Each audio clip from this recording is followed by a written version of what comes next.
appuyer longtemps sur On. Il faut que tu appuies longtemps sur On.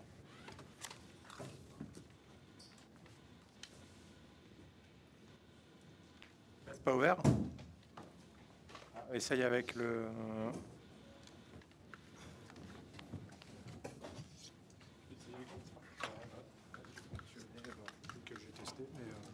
C'est diffusé en ligne aussi. Allô ? Ça marche. Alors, j'ai entendu des petites questions. Est-ce que c'est diffusé en ligne ? Non, pas tout de suite.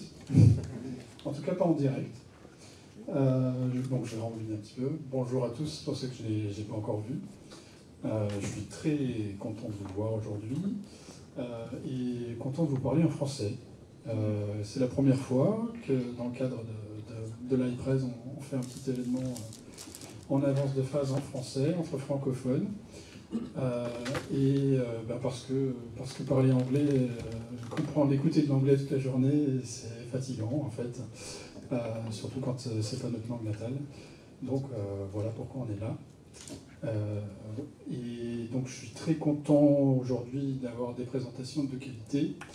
Vous allez en juger par vous-même, mais je sais déjà qu'elles vont être de qualité. Et donc on va un petit peu voyager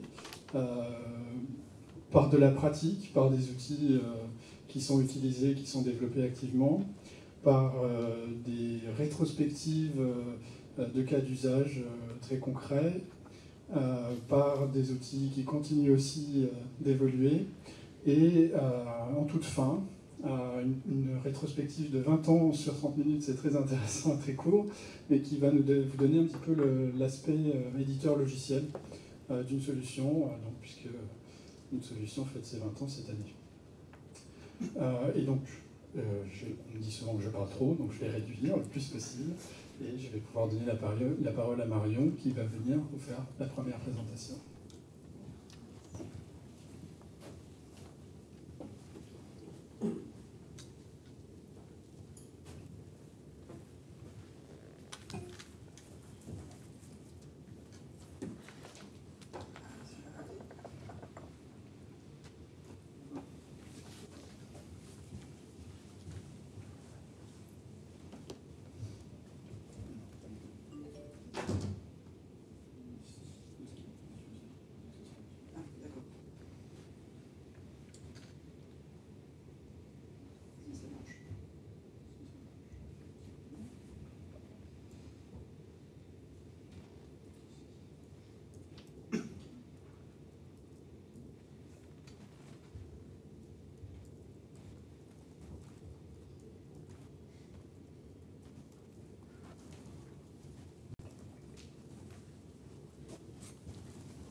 Bonjour à tous, j'espère que vous m'entendez bien. Je m'appelle Marion Ville, je travaille pour le programme BITAM, qui développe un outil d'archivage électronique en France. Aujourd'hui, mon intervention n'est pas de vous présenter ce logiciel, mais plutôt de vous présenter des outils dont nous disposons depuis 2018-2019 dans le réseau des archives publics français pour nous aider à collecter les archives bureautiques. Je vais d'abord vous représenter un petit peu en quelques mots le réseau des archives publiques français, puis je reviendrai un petit peu sur les problèmes rencontrés qui ont donné lieu au développement de ces outils d'aide à la collecte. Et enfin, je vous ferai une petite présentation de deux de ces outils. Alors tout d'abord, quelques mots sur le contexte français. Donc, en France, le réseau des archives publiques a pour vocation à archiver les archives produites par l'administration française au niveau de l'État, mais aussi au niveau territorial.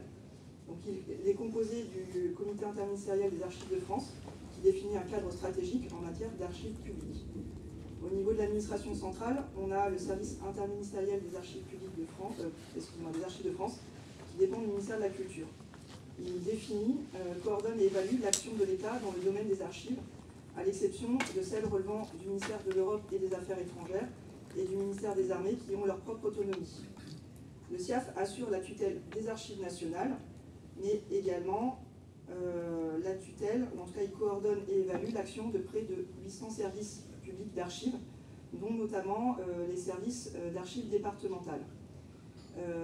Il assume également une coordination des missions archives qu'on retrouve dans chaque ministère et qui assure l'archivage intermédiaire des 10 ministères.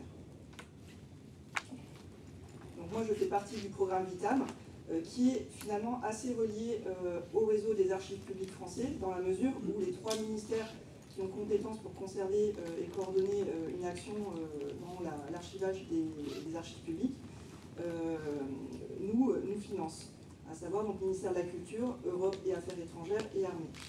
Et parmi nos utilisateurs, nous avons un certain nombre de services d'archives publiques, mission archives ou archives départementales. Nous, on a pour vocation d'éditer un logiciel d'archivage électronique qui s'appelle VITAM, et on développe donc un des outils que je vais vous présenter dans cette présentation. Donc, depuis quelques années, les services d'archives publiques sont confrontés à des problèmes quand il s'agit de collecter et de traiter des archives bureautiques. Donc, les archives bureautiques, c'est ce qu'on a sur nos ordinateurs et qui peuvent être un peu tentaculaires. Donc, quels sont les problèmes rencontrés lors de cette collecte? Un des premiers enjeux, c'est, comme vous pouvez voir sur cette slide-là, c'est on a un service d'archives qui récupère d'une administration une arborescence bureautique et qui se pose la question de j'ai récupéré ça, j'en fais quoi, comment contextualiser, traiter avant d'archiver ça dans mon système d'archivage électronique de manière à pouvoir retrouver facilement le document qu'on va me demander peut-être dans 10 ans. Ça, c'est le premier écueil quand on veut traiter des fonds d'archives bureautiques, c'est qu'est-ce que je fais avec ça. À titre d'exemple, la mission archives auprès des ministères sociaux avait fait quelques constats et quelques tentatives en 2016, avant de lancer son projet Archifiltre. Ils avaient tenté de traiter sans pas grand-chose ce type de fonds-là. Et en 2016, ils avaient eu recours à une stagiaire qui avait traité, sur un temps de 2 mois, une arborescence bureautique de 6 gigaoctets non contextualisés. C'est-à-dire, voilà, tu as une arborescence bureautique, le service producteur n'existe plus, on ne sait pas trop ce qu'il y a dedans, essaye de te débrouiller pour traiter le fond. À l'issue de ces 2 mois de stage, il faut savoir que 6% du fond avait été compris et décrit, et qu'à ce jour, le traitement est resté inachevé, faute de moyens. Donc sur les constats qu'avait fait la mission archive à cette époque-là, c'est qu'à ressources qui ne bougent pas en termes de TP, traiter ce type de fonds-là régulièrement s'avère impossible. Un autre constat à l'issue de ce stage-là, c'est un manque de repères visuels pour appréhender la totalité d'une arborescence bureautique. Comment je fais pour rentrer dans le fond et savoir comment traiter ces niveaux de description et de description. Et de facto, impossible de comprendre la totalité du fond. Donc ça, c'est les premiers constats qu'on avait pu constater dans les années 2010. Si tant est qu'on a résolu le premier problème, le deuxième problème dans le réseau des archives publiques, c'est de réussir à rentrer la description de ces fonds numériques dans un système d'archivage électronique.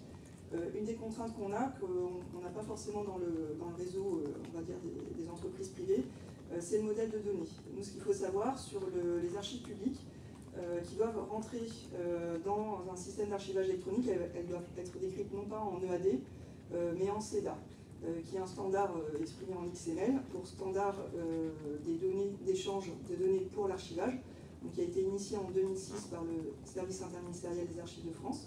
Actuellement, on est sur la version 2.3, qui a été publiée en juin dernier. Donc, une contrainte, c'est les données, une fois décrites, il faut qu'elles rentrent en XML CEDA. En 2006, donc date de la première publication de ce standard-là, les SAE dialoguaient par API directement et ne permettaient d'ingérer que des flux applicatifs. Donc une arborescence bureautique, en général, on récupère par clé USB, si je puis dire. Comment je la fais rentrer dans mon système d'archivage électronique? Je ne peux pas, je n'ai pas d'écran de saisie. Donc autre écueil, je n'ai pas d'outil facile, si ce n'est un éditeur XML, pour décrire les archives en XML CEDA. Donc, deuxième problème. C'est dans ce contexte-là en fait, que les 3 outils dont je vais vous parler ont été développés. Donc, plutôt dans les premières publications dans les années 2018-2019 pour résoudre un de ces problèmes-là ou les deux en même temps. Donc là, dans ce schéma-là, ils sont représentés. Il faut partir du principe que donc, on est plutôt sur du versement manuel, on n'est pas sur du versement manuel. Donc ça provient, une arborescence bureautique est fournie par un service producteur. Et manuellement, un service d'archives va préparer un paquet à verser, donc un SIP, à verser dans un système d'archivage électronique. Et donc les trois outils dont je vais vous parler, Archifiltre, Recip et Octave, sont utilisés dans l'entre-deux où j'ai récupéré quelque chose et je veux le verser dans le SAE et tout va se faire manuellement. Il faut savoir que les trois outils permettent soit de répondre donc, aux deux problèmes que j'ai signalés précédemment, c'est le cas de Recip et d'Octave, ou pour le cas d'Archifiltre, il faudra le coupler nécessairement avec l'utilisation de Recip ou d'Octave, parce qu'il est plutôt à utiliser en amont et ne permet pas de préparer de SIP conforme au CEDA. Ça, c'est les choix faits par les trois éditeurs de ces petits outils. Alors, si je reviens précisément un petit peu sur le détail d'Archifiltre Doc, il a été développé par la mission Archives auprès des ministères sociaux, avec pour objectif de faciliter la visualisation des arborescences complètes et de pouvoir les appréhender rapidement en un coup d'œil, de les décrire, de les organiser, d'identifier ce qui peut être éliminable vraiment en amont du versement, de trier un petit peu ces archives et de les enrichir en apportant un petit peu de contextualisation. Donc l'outil est né en 2018, donc des premiers constats qu'avait pu faire la mission Archives, notamment avec le travail de sa stagiaire. L'outil est maintenant utilisable depuis donc, 2019. C'est un petit exécutable qu'on peut télécharger, qui est open source, qui se télécharge sur Internet. On l'installe sur son ordinateur et actuellement on est à la version 4.1.2, je crois, qui a été publiée récemment en juin dernier.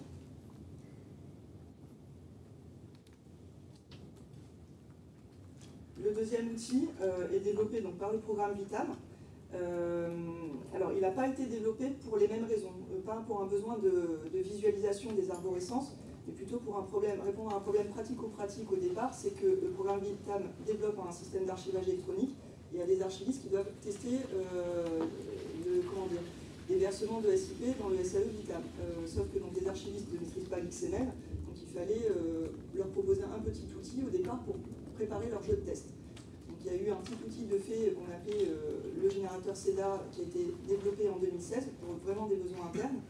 Et il a été décidé en 2018-2019 de bâtir sur la bibliothèque utilisée ce générateur, donc une bibliothèque qui s'appelle CEDALib, une interface pour un usage plus large de cet outil qui jusque-là ne servait qu'à faire des jeux de test en fait.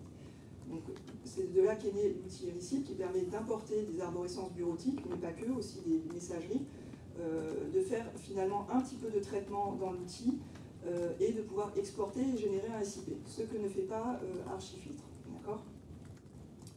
Donc là, pareil, première version de Recip téléchargeable en open source sur GitHub, 2019 à peu près, et on est sur la version 2.8 qui a été publiée récemment, je crois en septembre, si je ne me trompe pas. Octobre, mois d'août, ouais. Donc troisième outil utilisé par le réseau des archives publiques qui s'appelle Octave, donc, qui a été développé par le service interministériel des archives de France pour son réseau.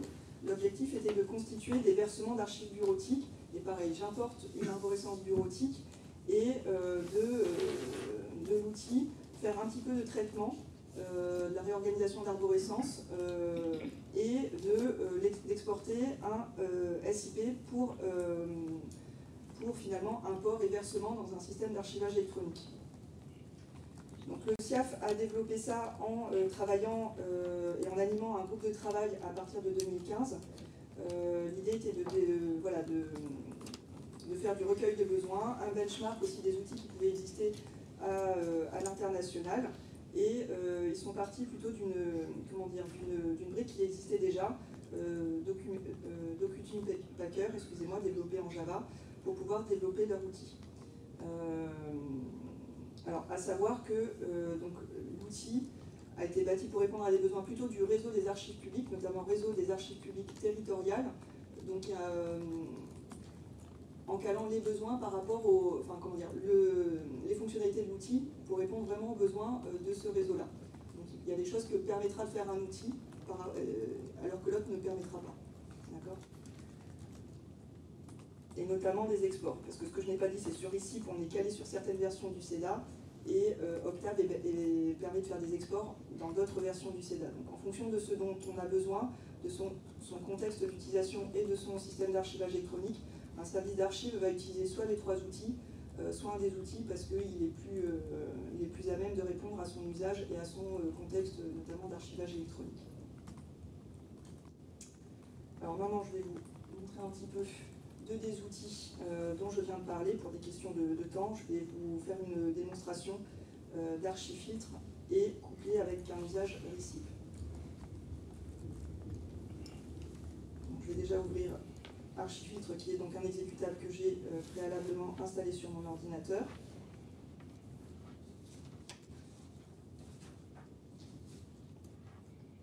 Si je viens s'ouvrir.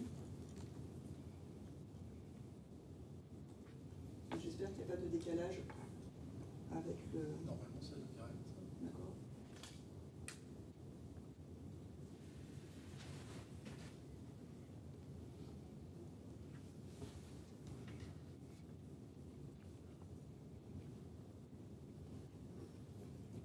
En sortant de présentation, Ouais.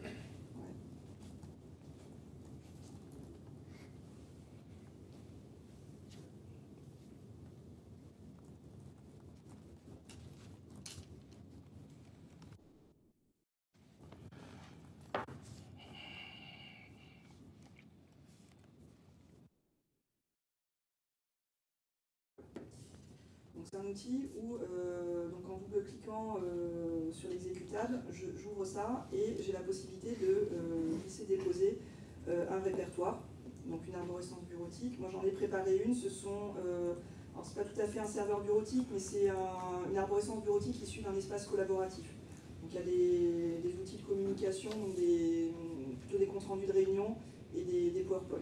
Ça c'est à peu près annoncer la couleur. Je le glisse, je drag and drop ici, et il y a un petit temps de chargement, le temps que ce soit indexé dans l'outil.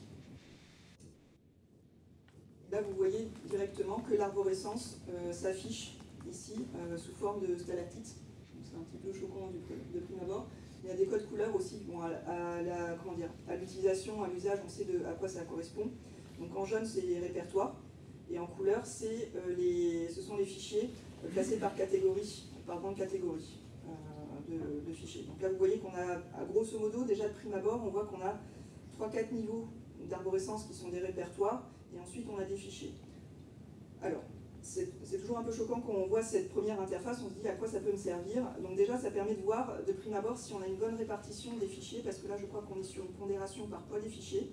Donc de voir déjà si on a des arborescences, des niveaux de description qu'on pourrait éventuellement faire sauter.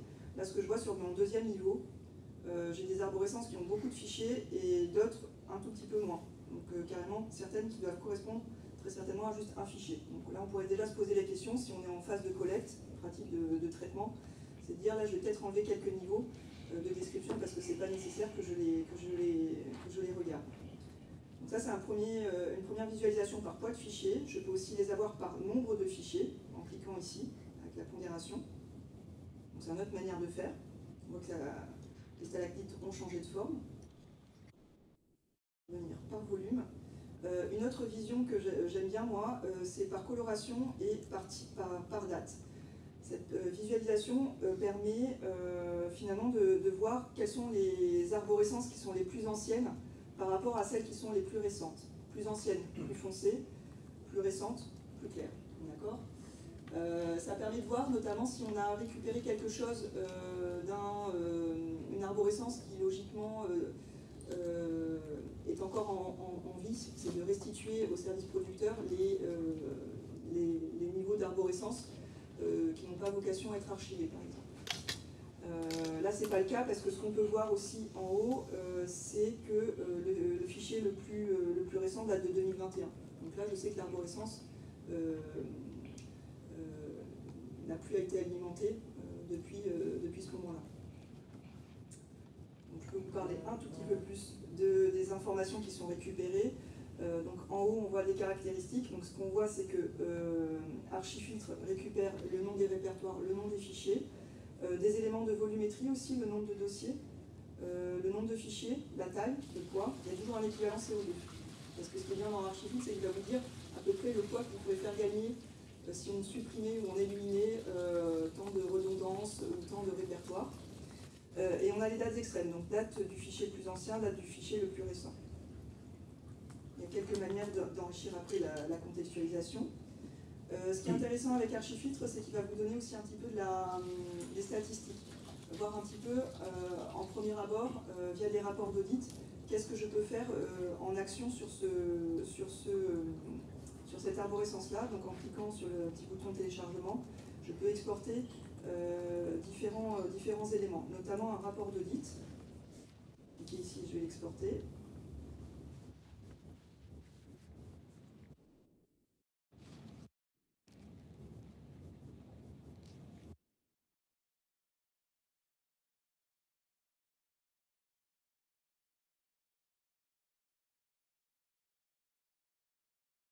S'ouvrir. Donc là, en un clin d'œil, on a des éléments qui permettent de faire du reporting et de ne pas nous fatiguer en fait à calculer ce qu'on doit faire aussi. Donc là, il nous donne des chiffres clés de l'arborescence, le nombre de fichiers, taille de l'arborescence, les dates extrêmes.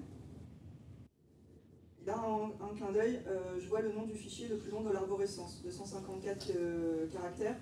Je crois que la limite sur Windows est 250, donc là on va peut-être se dire, je vais peut-être renommer certains de mes fichiers pour que ce soit un peu plus court.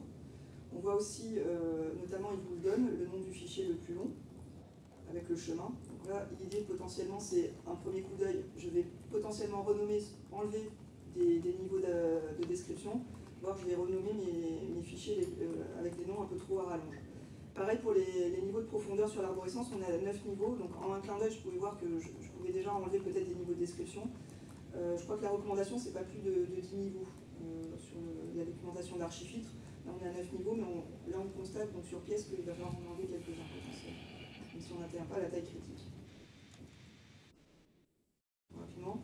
Autre chose sur ce rapport d'audit, ça va nous donner la répartition par type d'extension. Donc là, on est plutôt sur l'identification de format par extension.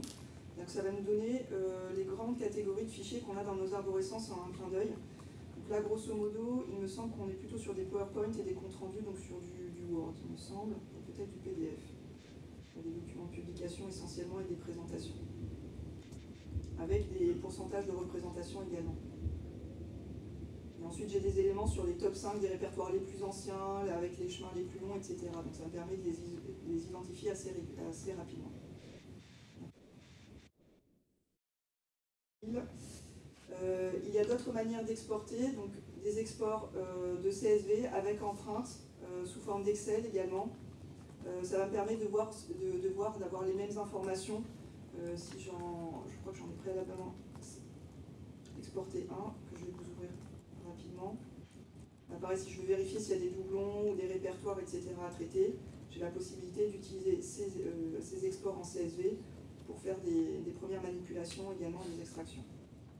Notamment, je récupère la longueur du chemin. Là, pareil, si je veux faire un peu des macro-estimations pour vraiment isoler les arborescences où je sais qu'il va falloir, parce que ça dépasse 100 caractères, je peux les avoir directement avec cet export CSV. Je crois qu'on peut utiliser ces exports CSV aussi. Il y en a un où on peut voir les doublons d'empreintes. Ça calcule aussi les doublons d'empreintes des fichiers, mais aussi des répertoires. On peut aussi avoir des doublons de répertoires. Si on n'arrive pas à les isoler directement avec la data visualisation qui est présentée ici. Autre possibilité, c'est de faire un peu de recherche par catégorie de format aussi, en cliquant sur la petite loupe. Je peux faire des recherches par type de format. Si je sais que je n'ai pas envie d'archiver des exécutables, etc., ça va m'indiquer un petit peu si j'ai des formats un peu atypiques. Donc là, ici, je sais que j'ai, il me semble, du JSON. Ici, je peux les isoler et éventuellement, directement...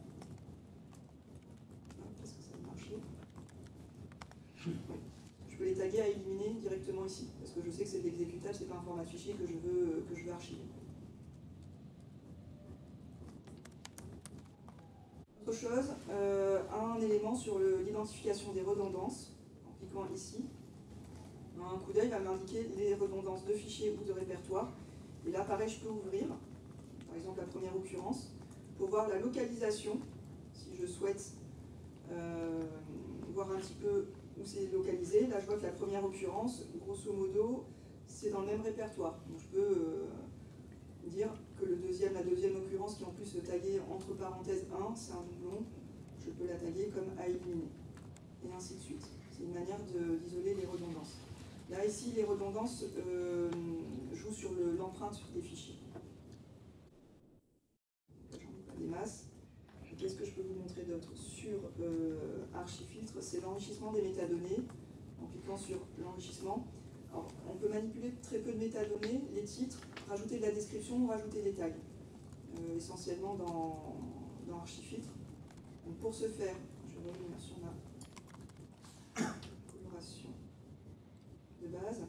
Il faut sélectionner un niveau de l'arborescence, par exemple le niveau 1, et je peux changer mon titre. Et là, je vais mettre CR, réunion, du club utilisateur de Vital.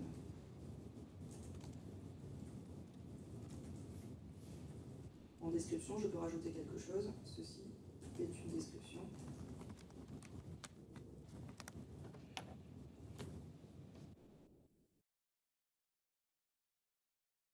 Et ainsi de suite. Je peux aussi sélectionner d'autres niveaux de description et rajouter de la description. Mais ça s'arrête vraiment là en termes de contextualisation dans Archifiltre. Parce que l'idée, quand la mission archive ou un utilisateur utilise Archifiltre et veut après verser cette arborescence dans un SAE, qui est Vital ou qui est un autre SAE, il va devoir le coupler avec soit Octave, soit Recipe, notamment pour rajouter des règles de gestion, ou des métadonnées d'entête du bordereau, parce que ce n'est pas Archifiltre qui permettra de le faire. Donc pour ce faire, la deuxième étape, c'est d'exporter les données. Et dans ce cas-là, il y a un export qui est spécifique à Recipe. On a la possibilité aussi, on peut taguer les archives comme à éliminer, d'exporter un petit script d'élimination qui va nous dire, ben là tu m'as tagué une liste de fichiers à éliminer, et comme ça un technicien pourra lancer le script pour pouvoir les éliminer directement dans l'arborescence bureautique initiale. D'accord. Je vais exporter juste mon export pour Recipe. Ensuite je vais ouvrir Recipe. Il y a aussi un exécutable qu'on charge sur son ordinateur. Je clique sur l'exécutable.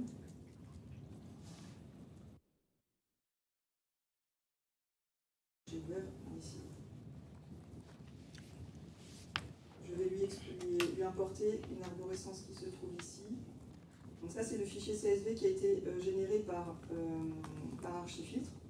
On va retrouver des informations minimales. Si je ouvre LibreOffice.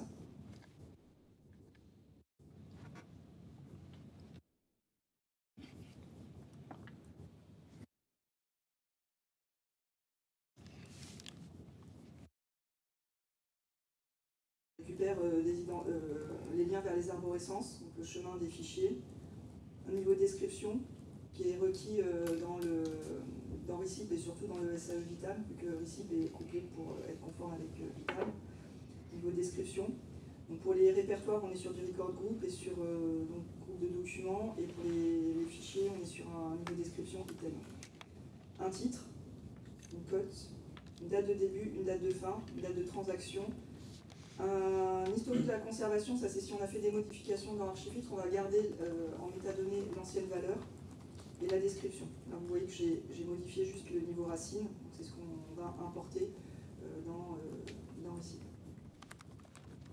Donc là dans Recipe, je vais cliquer sur le bouton d'import et je vais importer du coup depuis un CSV de métadonnées. Pour Archifiltre, j'aurais eu la possibilité d'importer directement une arborescence bureautique, en sachant que Recipe aussi permet d'importer des messageries aussi.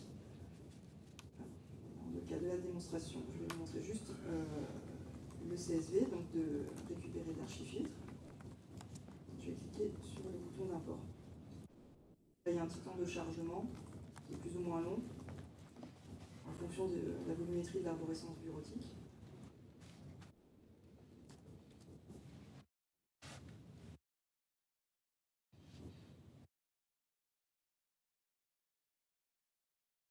Vous voyez, ça a pris 19 secondes. Bon, ce matin, ça avait pris ça avait été un peu plus court, c'était 8 secondes.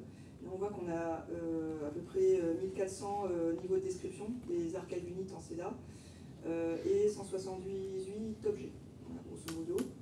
Donc ça, on peut les prendre si on a besoin de documenter un petit peu ce qu'on va verser après coup dans le système, voir si après on fait un petit différentiel parce qu'on va supprimer des choses. Donc là, je ferme. On voit à gauche que le niveau racine c'est bien chargé. Si je double-clique dessus, on voit s'afficher l'arborescence de répertoire. Donc là, c'est une autre visualisation un peu plus habituelle pour des archivistes, qui ressemble assez à ce qu'on peut voir sur les arborescences bureautiques sur nos serveurs. Donc je peux cliquer et naviguer dedans. Je peux cliquer sur un premier niveau d'arborescence et voir les métadonnées des niveaux de description, donc des unités d'archives pour le CEDA. Et là, vous voyez que ce que je vous ai montré dans le CSV qui a été récupéré d'Archifiltre a bien été chargé. Donc le niveau de description, le titre, la description et les dates de transaction, date de début et de fin. En général, donc comme je vous disais, les services d'archives qui couplent Archifiltre avec un logiciel, que ce soit Octave ou Recipe, va rajouter des règles de gestion. Donc là, ici, dans Recipe, ça se fait en cliquant sur 3 petits points. On peut toujours ajouter des métadonnées, là, ici, de gestion. Moi, je peux rajouter, par exemple, une durée d'utilité administrative. Je vais mettre un identifiant de bateau, une date de début. Et action finale, je vais dire conserver. Je ne veux pas de règles de communication ni de règles de gel. Je clique sur le petit moins pour enlever les métadonnées. Pour les métadonnées descriptives, c'est pareil. Si je veux rajouter, mettons, un tag, ça se passera sur les trois petits points. J'espère que je n'ai pas été ambitieuse. Je crois que le tag, il est en bas de page et je crois que j'ai un petit problème de visualisation de l'outil. Je vais le rajouter, je vais rajouter ID producteur. Là, ici, je peux rajouter ID producteur si je le souhaite, une cote métier. 0. Je sauve les modifications. Voilà, donc on peut rajouter, enlever de l'information. On a la possibilité de remodifier les arborescences, donc si on a besoin de réorganiser les arborescences, on peut le faire aussi. Par exemple, je crois que j'ai un répertoire non classé quelque part. Si j'ai besoin de reclasser des choses, je sélectionne juste l'unité, le niveau de description, et je le glisse-dépose là où j'ai besoin de le ranger si je le souhaite. Je peux aussi supprimer des niveaux de description ou des objets. Par exemple, ici, via le clavier, je crois que c'est touche CTRL SUP, et je peux supprimer un objet. Donc là, je peux faire un peu des traitements manuels si je le souhaite, et de réorganisation un petit peu intellectuelle. Ensuite, j'ai un bouton traiter où je peux faire pas mal de choses également. Je peux traiter des doublons aussi, c'est une autre manière de faire. Donc en cliquant sur traiter les doublons, par empreinte ou nom des fichiers, je peux rechercher ce qu'il va me proposer comme doublon. Là, il m'en propose un certain nombre. Et pareil, en double-cliquant, il va me dire, voilà, ça se trouve ici et ici. Et après, je choisis soit de fusionner tous les doublons en une seule fois, soit d'y aller un à un pour voir lequel a besoin d'être éliminé. Et après, je peux cliquer sur fusionner la ligne. Et passer à la suivante si je le souhaite. En termes de traitement, on a également, je vois le temps qui court, nettoyer les inutiles. Alors là, ça nous permet d'identifier si on a des fichiers qui sont à 0 kilooctets, donc qui n'ont pas forcément vocation à être archivés parce qu'ils sont vides. Donc là, ici, il peut me les trouver en un seul coup. Là, j'en ai pas, heureusement, parce qu'on est sur des documents de communication. Et sinon, j'aurais eu la possibilité de les supprimer. Et pareil, chercher des unités archivistiques sans descendance, c'est-à-dire qui n'ont pas de fichier en dernier point, en dernier niveau de description. Ça correspond à nos chemises vides dans le monde papier. Peut-être pas vocation à conserver ce genre d'éléments-là. Donc là, je vais voir si j'en ai. Je sens que j'en ai. Et donc là, pareil, je pourrais dire, bah, j'en ai un, j'en ai combien, j'en ai qu'un. Il me l'isole, et là je vais m'amuser à le supprimer parce que je n'ai pas besoin de le conserver. Si j'arrive à le faire, bien sûr. Voilà. Et là je supprime. Autre moyen de faire un peu de traitement technique, c'est voir les statistiques. Donc là j'ai une data visualisation un petit peu de mes types de fichiers. Et là c'est très utilisé par les archivistes pour identifier donc, toujours les formats un petit peu atypiques, HTML, JSON, exécutables. Là je vois que j'en ai pas. Et sinon, s'il y avait une identification de ces types de formats-là, derrière, action, je supprime. Là, ce qu'on peut voir, je crois, c'est que j'ai des zips aussi ou messageries, l'appareil isolation des zips, et je décompresse. Je trouve des messageries, je vais les extraire, parce que ce sont des formats conteneurs, et pour l'identification de format dans mon SAE, pour la préservation, c'est peut-être pas forcément ce que je souhaite, récupérer les formats zip. Donc là, je crois que j'ai quelques zips, donc je vais vous montrer juste... En double-cliquant ici, en fait, Recipe va me les isoler. Je crois que ce n'est pas le premier qu'il me faut, ça va être le deuxième. Et je peux les dézipper directement parce que Recipe me permet de le faire. En cliquant, en sélectionnant l'objet, clic droit, remplacé par le décompressé. Et là, il va tout me dézipper. Et à chaque niveau de répertoire ou de fichier, il va me créer un niveau de description. Voilà, ça c'est ce qu'il m'a fait. Il m'a tout dézippé à ce niveau-là. fois que j'ai fini tous ces petits éléments de travail, je peux renseigner aussi les métadonnées d'en-tête pour dire le service producteur et c'est là où je vais donner mes éléments de contextualisation pour mon SIP. Ici, avec mes identifiants de service producteur également, un contrat d'entrée si c'est ce que me demande mon SAE. Et une fois ce travail fini, je vais pouvoir exporter mon travail, donc soit le SIP parce que derrière je vais verser dans mon SAE. J'ai aussi la possibilité d'exporter un CSV de métadonnées aussi pour avoir une vision un peu plus de récollement de ce que je viens de traiter dans mon système.